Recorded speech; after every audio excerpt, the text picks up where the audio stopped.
So what I like to see in the writing, Grace, is go back to that. Yeah. You've got some, you're just working off of,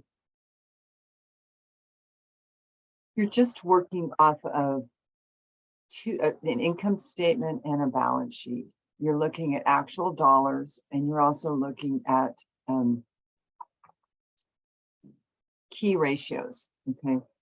So I always say to people, start with sales. I mean, if we just look at the report for, let me go up to Pfizer.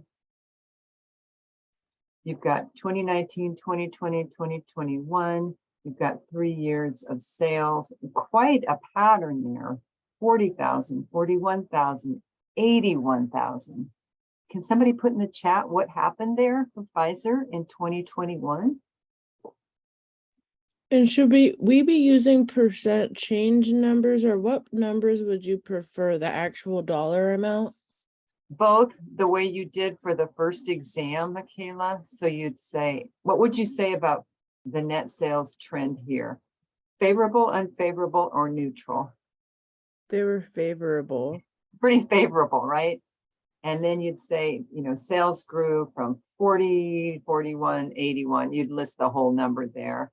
This was a growth rate of 1.82%, followed by a growth rate of 95.16%. So let's see how they worded it down below. According to the data, specifically the trends, Pfizer has grown significantly. So they're setting the stage for all of us there. For example, the revenue was 40. In addition, the next year, 41 is 81. The third year, it more than doubled from, and then they're just doing it both. They gave the dollar change and the percent change, just like we did for the project. So you're just showing me that you understand the statement. I know it seems like just read the damn statement and you'll understand it, but this is the communication piece. So, I mean, spreadsheet, the horizontal analysis, you're interpreting the results of the horizontal analysis. You're saying 1.82% is not significant growth, but then, wow, huge growth.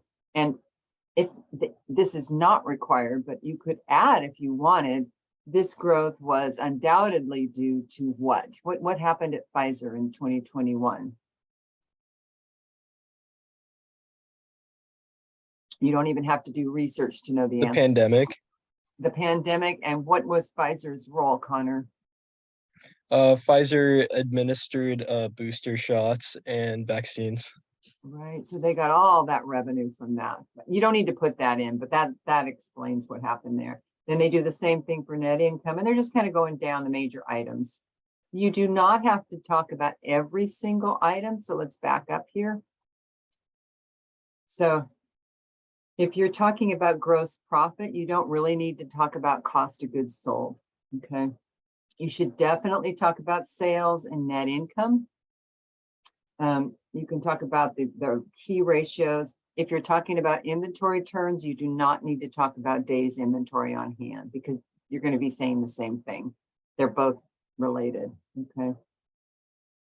Right. And then can you show us those numbers that they calculated, the extra ones that we didn't necessarily need? I just wanted to see what they did there.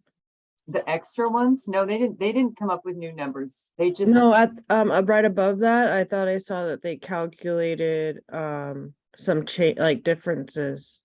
Oh yeah, they did do that. So they took the difference between 2020 and 2019. So they said,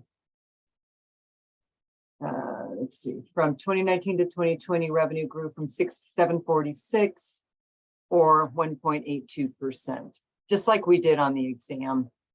You guys did the net change in dollars and in percents, okay? And then before you start your writing, say what currency you're dealing in. Are you dealing in thousands or millions?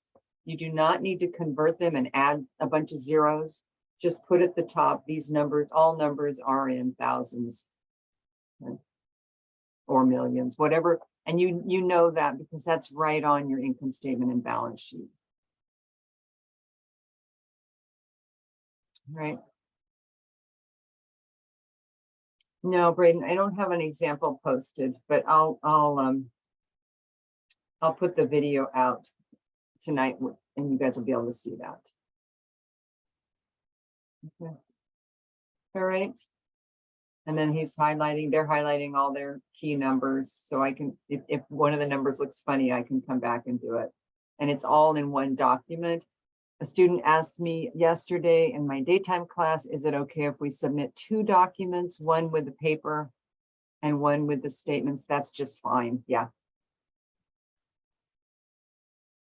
But one thing I want to draw your attention to is the, look at the font.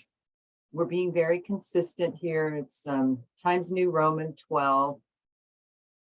Times New Roman 12 for the horizontal analysis. Times New Roman 12 for the whole rest of the paper. So the important thing is that you guys, I know that each of you are doing separate parts, but when you bring it all together, you want it to look like a cohesive document. You don't want it to look like patchwork quilt of different fonts. Okay. All right. Michaela, you thumbs up. Awesome. Okay. Anybody else have a question? I have another question. Go ahead, Grace. So when you do like the trend, sometimes like from let's say like from 2019 to 2020, like the trend is like bad, like it's unfavorable. But then from 2020 to 2021, it's favorable. Good. So when I like do like the first sentence, what do I say for like the general 3 years? Got it. So you can say something along the lines of the trend for sales over the 3-year period. Let me type this up. I just think that's a good starting sentence, no matter what.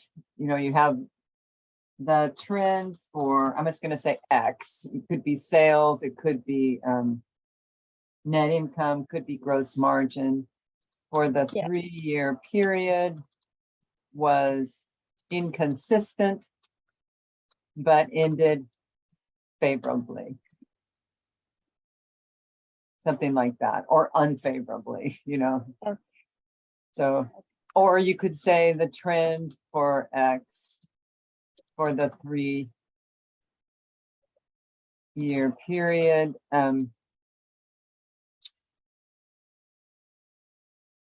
was sometimes it starts out really good, started out strong, but ended unfavorably.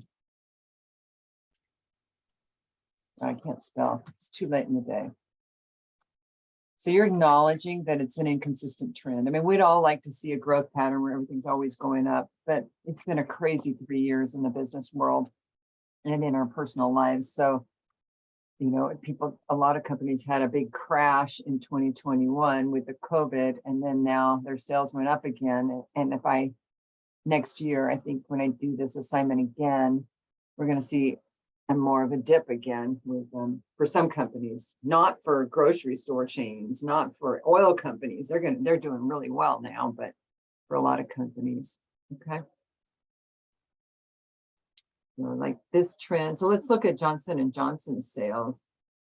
82, 82, 93. Now Johnson & Johnson also had a vaccine that people were using, and some people said it's better because it's only 1 shot and no booster. I'm talking the original vaccine where you had to have 2 shots from Pfizer, 2 shots from Moderna, but only 1 shot from Johnson & Johnson.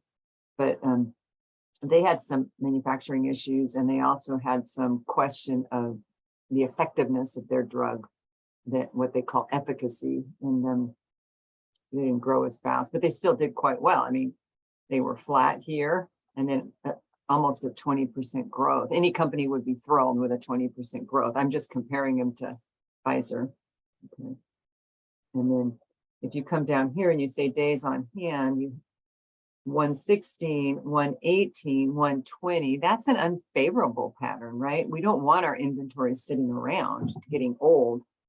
So the trend for inventory is unfavorable over the 3-year period. Okay. Net income looks really good. It grew by 40, almost 42%. So, okay, does that help? Yes, thank you. All right. I'm gonna take this down. I'm gonna stop that again because it's